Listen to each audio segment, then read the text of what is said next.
Hello, my name is Russell Myers. Welcome to Issues Unite. So early this morning, there was an attempted drone attack on the Kremlin. Vladimir Putin is stating that this was a terrorist attack and an attempt on his life. Uh, he was not at the Kremlin at the time. He was at his residence in Moscow. The Kremlin has stated that there were no injuries and no damage, though I'm going to question that. I'm going to show you the video here right now. So here's the video of the attack.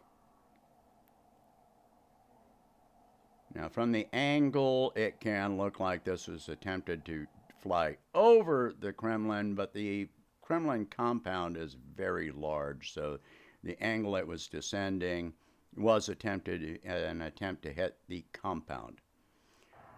My question about the damage is that you can see that the main dome is on fire, but how much damage was done is questionable. By the way, that video was uploaded to the Daily Mail channel. And so, the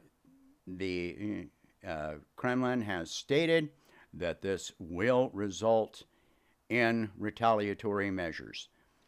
The size of that drone appears to be too small to have flown from Ukraine to Moscow. So the many people are postulating that this attack was launched from inside Ukraine. Inside Russia. This could be Russian, Ukrainian sympathizers, or it could be Ukrainian operatives operating within Russia, which has been escalating. There have been several incidents of trains being derailed because of explosives on the tracks, and there have been attacks on civilians by operatives on the ground within Russia. There was another operative that was captured yesterday by the Russian security agency with a whole bunch of explosives. So, this could be any of the above. By the way, that drone was taken down, according to the Kremlin, with radar measures, which I'm not going to claim that I understand there. So this is very clearly going to result in retaliatory measures and escalation. Although things have already been escalating, Ukraine has been increasing their attacks within Russia, which really doesn't do a whole lot for Ukrainian defense. Russia has been increasing and their missile and drone attacks and changing the targets of those attacks. They have been hitting fuel depots, ammo depots,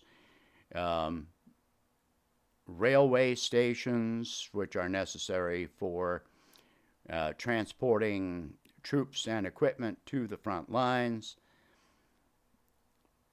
As things are, Ukraine is already running into problems. They have said that much of the equipment that they have been receiving is inoperable or requires extensive repairs, maintenance, etc. Apparently, every one of the howitzers, self-propelled howitzers that were sent from Italy, were inoperable and required extensive renovations to make them operable. The some of the German howitzers, self-propelled howitzers, are getting stuck in the highly viscous soil, the mud in eastern Ukraine. I'm not sure how dry the ground has to be, or if that equipment can even move across that soil, even if it is dry, because that soil is extremely loose, and it's uh, you know equipment just sinks into the mud. So their concern is that even if they get that equipment to the front line, if it comes under attack, it won't be able to retreat because it may get stuck in the mud.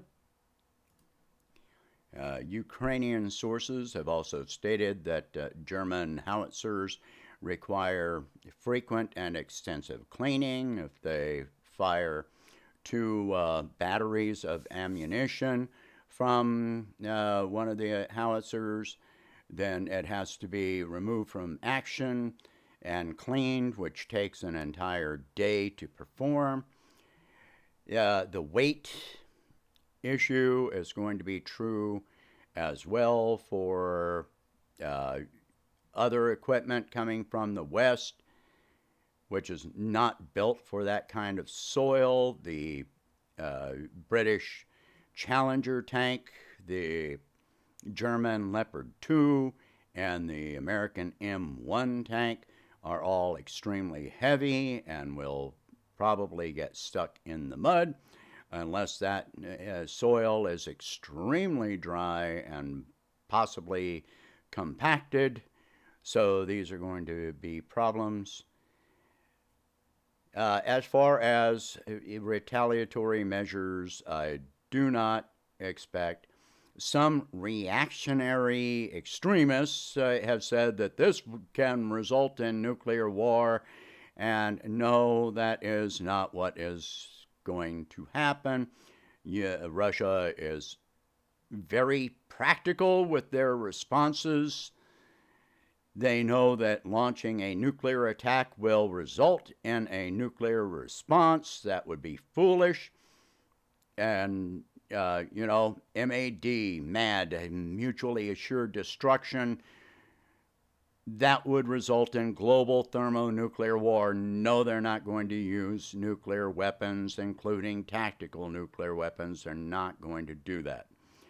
But I also do not expect that they are going to try and attack Zelensky's residence, because under Russian standards, that would be considered an assassination attempt, though this was an assassination attempt.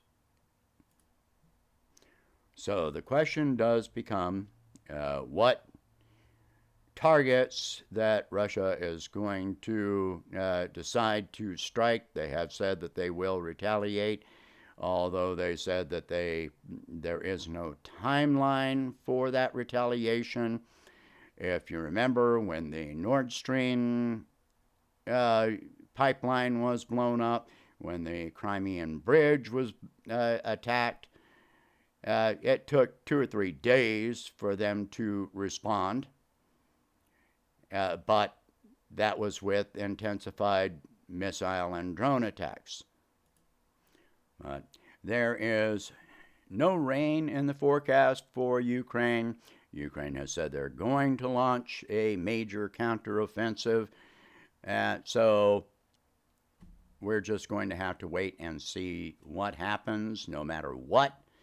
Even without this, things were intensifying. They are going to intensify even further. And I truly expect that this conflict is probably going to be over within the next 2 months. I expect that Ukraine is going to launch their counteroffensive within the next 1 to 2 weeks. Possibly even less time than that, maybe sooner. we're going to have to wait and see what happens from here. Anyway, so share this video, talk about these subjects. If you can afford it, please donate whatever you can to help expand this channel and my presidential campaign, and I will catch you in the next one. Thank you for watching. Hope you have a good day.